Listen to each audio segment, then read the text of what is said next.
Y'all look, people got guns pointed at me. Chief Carter said, don't move. Unless you want to bullet through the temple. Excuse y'all. Why do people keep wanting to shoot me? I'm sick of it. You freeze under the half a dozen guns pointed at your group. Tamira stands beside you, her posture uncharacteristically submissive and demure. When she speaks, it's in a soft, rushed tone with a hint of desperation. Tamira said, do whatever they say. Make sure they can see your hands at all times. No sudden movements. Don't talk back to them. Cody said, maybe you should stop aiming those things at us before you go around barking orders. Tamira said, Cody, shut up. You're going to get killed. Right.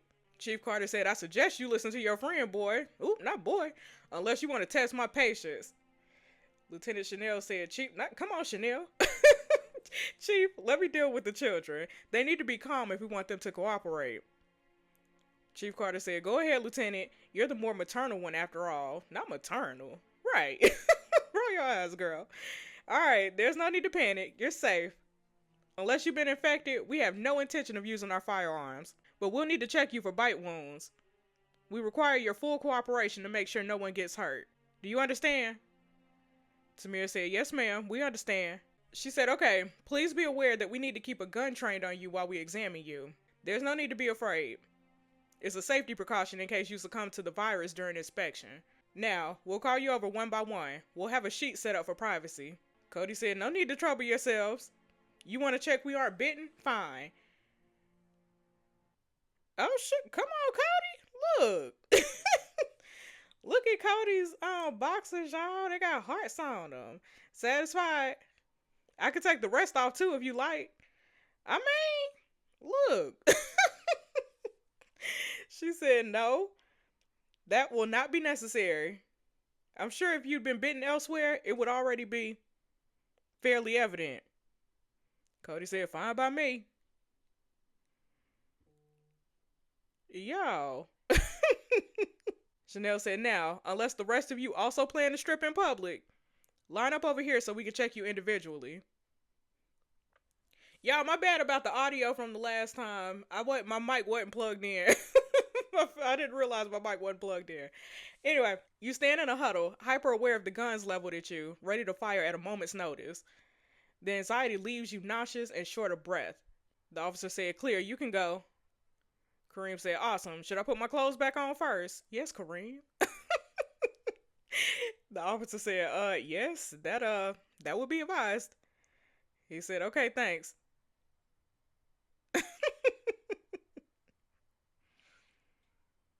Chanel said, next. Steph said, yes. Girl, you're going to be fine. You weren't bitten. There's nothing to worry about. She said, come on, it won't take long.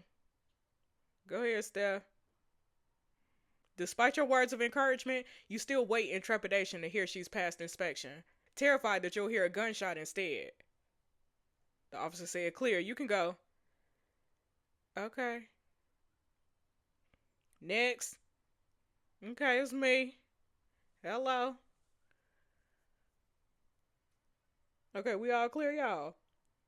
The chief said, well, looks like you're all bite free. You kids sure got lucky out there.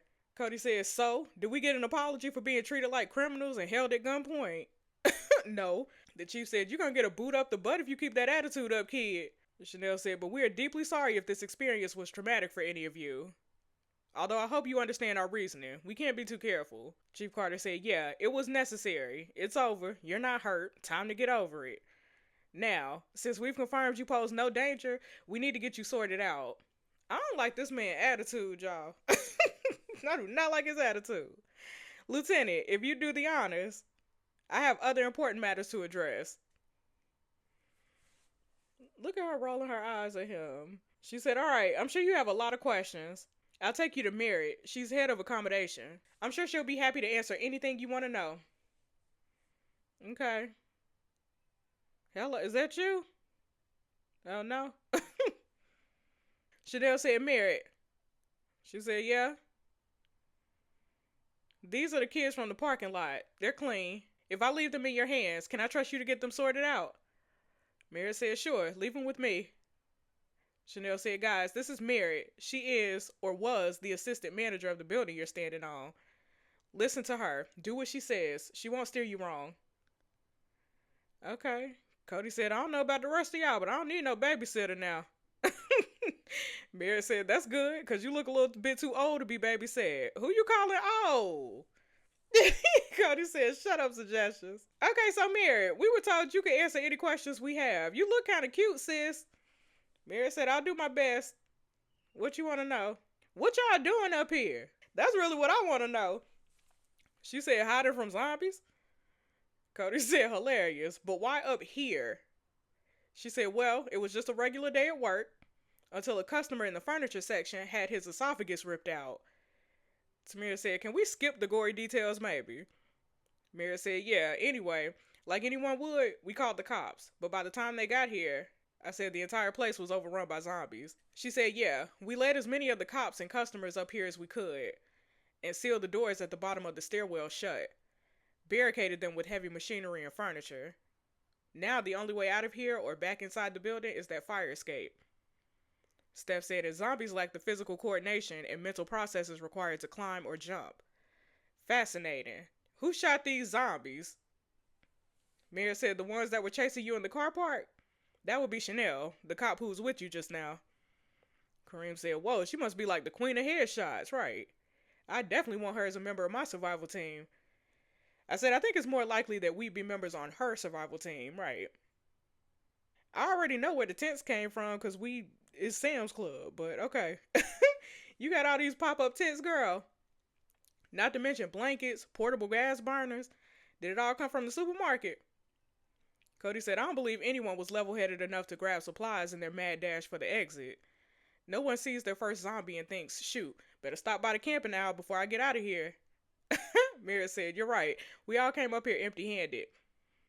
Kareem said, you mean you kept this stuff on the roof in case of emergencies? Look at her laughing. Mira said, oh, you funny. Kareem said, thanks. Shut up, Kareem. That wasn't no compliment. I don't think I made any jokes, though. Mira said, we started to get real hungry around lunchtime yesterday and realized we have over 30 people up here and no food or other necessities.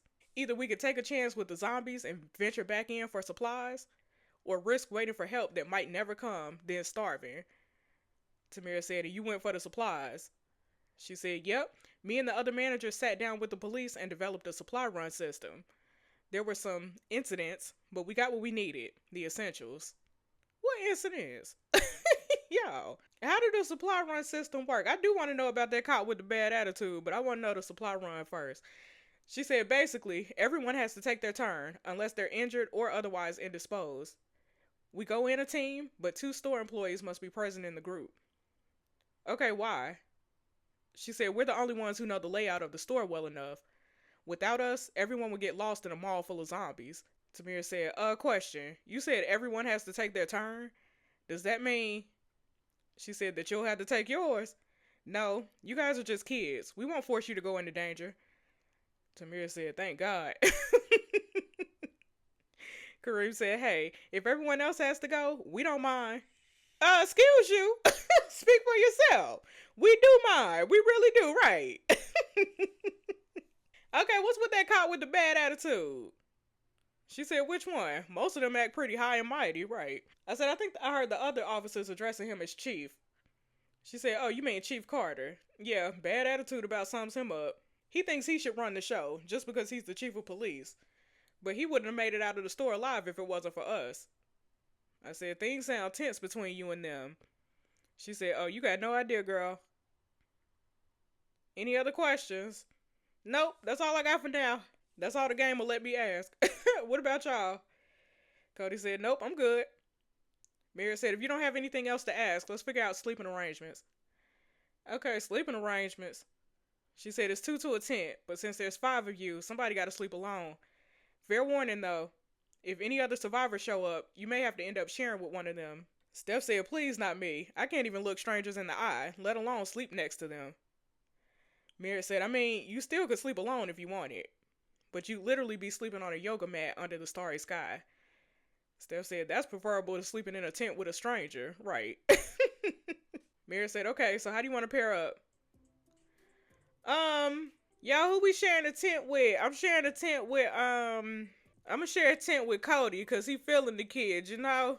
He feeling the kid. Cody said, me and you, huh? Yep. I suppose I could do worse. Mira said, and what about the rest of you? Okay, out of other members of the group. Tamira, why don't you... I don't want Steph by herself because she too scary. She too scary. I'ma tell her... I'm gonna tell her to share with Steph. I'm gonna tell her to share with Steph. Tamira said, you gotta be kidding. Me and Steph? Tamira said, you and Steph? Okay. And I guess that leaves the big guy here on his own. Kareem said, I don't mind. I'm not afraid to sleep alone. Tamir said, oh, Lord, Jess, what have you done? What you mean? Mary said, all right, now that that's decided, I'll show you to your tents. This way. I don't care about the rest of y'all. I'm trying to sleep with my boo. You know what I'm saying? Y'all can do whatever y'all want to do. Okay, this gonna be cozy. Mary said, sorry it's not a 5-star hotel. Cody said, and here I was, expecting a luxury room. I want my money back. She said, you're welcome to leave whenever you like. Ooh. I said, don't say that. He'll call your bluff, girl. Mary said, anyway. You're gonna need mats and bedding. You'll have to grab it yourself since we don't have housekeeping either. Come on, I'll take you to see the head of rations now. Come on, head of rations. They got a whole little town up here. Yo. Mary said, hey boss, we've come for bedding. Daniel said, hey Mary, are these the kids from the car park? Oh, y'all know about us. Kareem said, that's us. Mary said, this is Daniel, manager of the establishment you're currently standing on, and head of rations as of yesterday. Daniel said, pleasure to meet you. Mary said, so, can you guys find your way back to your tents okay? I have a few things I need to take care of. Okay, that ain't gonna be a problem. Thanks for your help. She said, if you need anything, don't hesitate to ask. Okay, bye, girl. Daniel said, all right, I got a yoga mat here for each of you. It's not much, but it should make sleeping on the ground bearable. Grab whichever one you want. Okay. And here's your blankets. Grab one and go put your stuff in your tent. We'll be distributing dinner later. Okay, thank you, sir. Look at us, y'all. Daniel said, looks like we're out of thick blankets.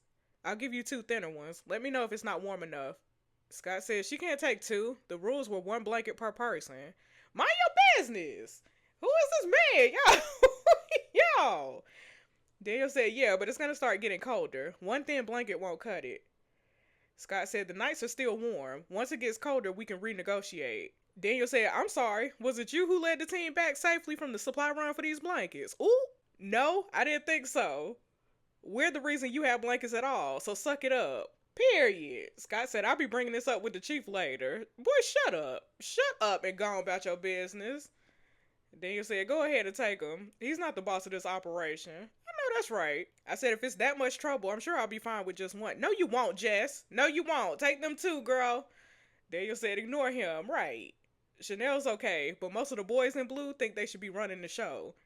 I mean, we're all just lowly mall employees, so what would we know? Okay, then, look. Y'all got some drama around here, you know what I'm saying? He said, here, take these and go. Catch up with your friends. Okay, thank you, sir. He said, no need for formalities. Being called sir makes me feel my age. Please call me Danny. Okay. Oh, my God. Y'all. That was my friend, y'all. Daniel said, hey, you okay? I'm fine, bro. Thank you for your help, Daniel. Oh, yeah, Danny was my friend, y'all. Was it something I said? Yeah. Yeah. Just where your blanket's at. Okay, I gotta snap out of it, y'all. Which one was my tent again? I wish I had Steph's photographic memory right now. Y'all, with my tent, I think it was this one. Cody. Cuckoo. Oops. That ain't you. Chief Carter.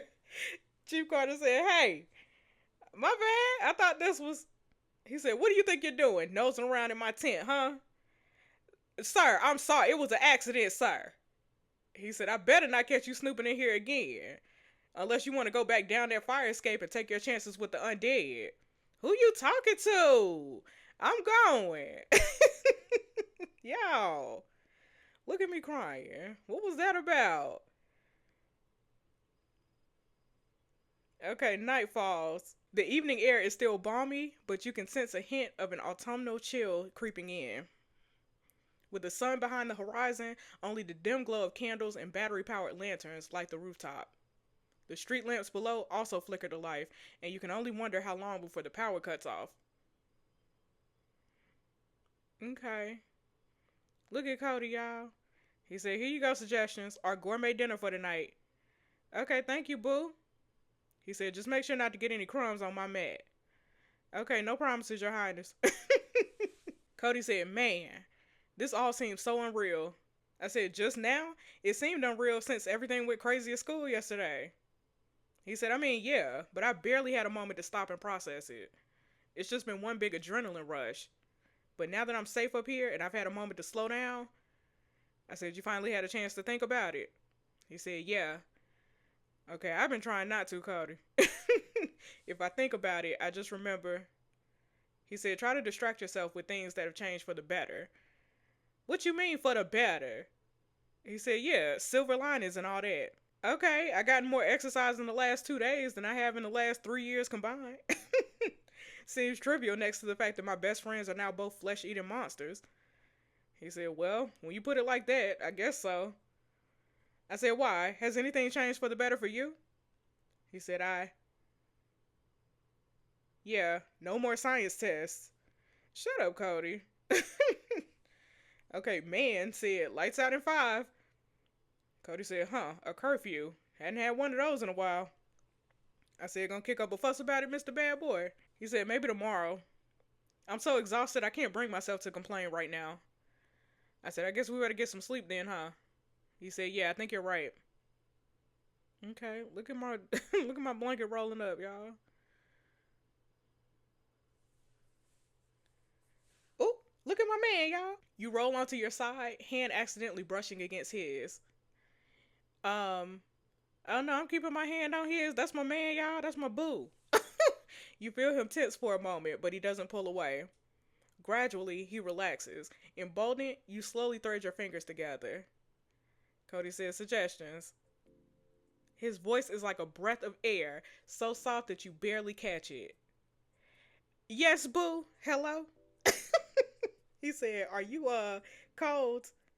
A little bit, boo. Why you gonna brush up against me? Look. He said, you could get closer if you like, to keep warm. This why I chose him, y'all. Look, I like that, Cody. I like that. We need some romance around here. You know what I'm saying? You slide closer underneath his blankets until you're nestled against his chest. He casually drapes an arm around you. Ooh, look at his arm, y'all.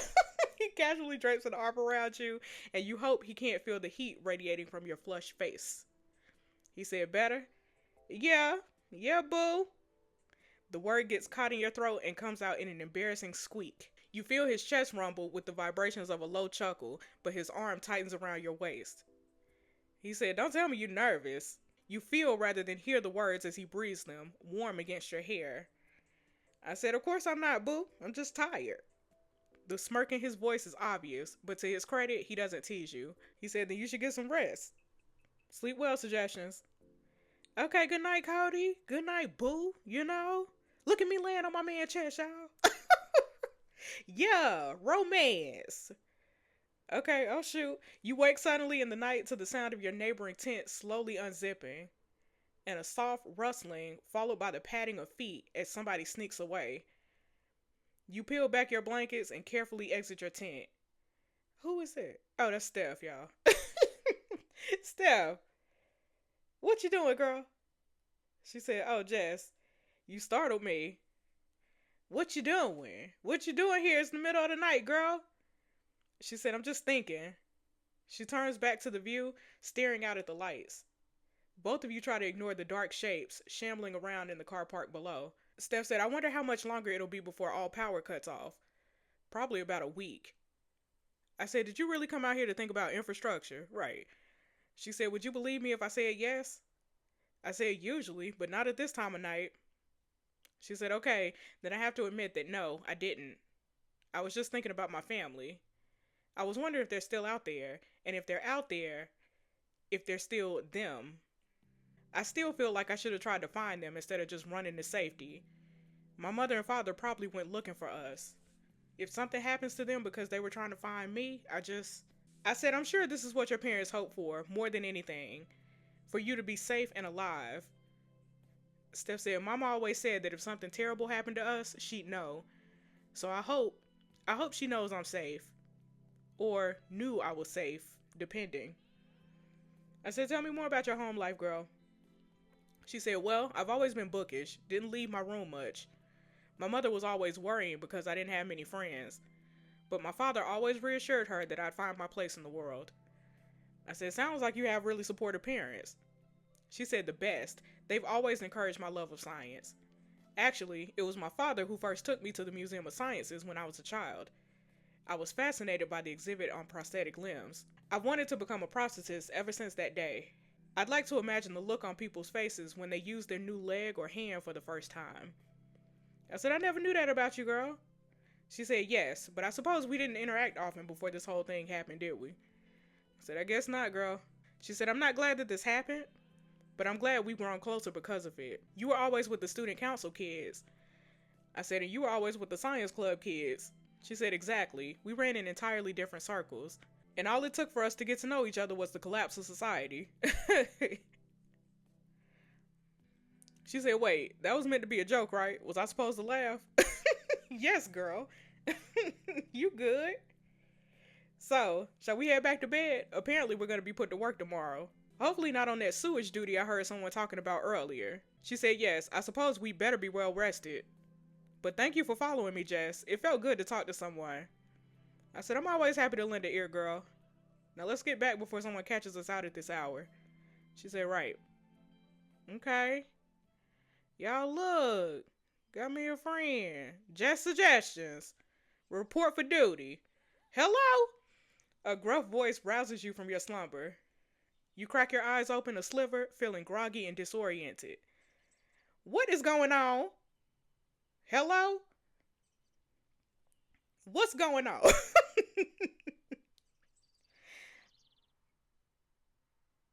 Chief Carter said, "Finally, you're awake." He gives you the once over, taking in your frazzled appearance and foggy eyes. He said, "Huh, well, half awake at least. You got an hour." "An hour till what?" He said, "Your first supply run, of course." "I thought I was a kid and I wasn't supposed to do that. What you mean?"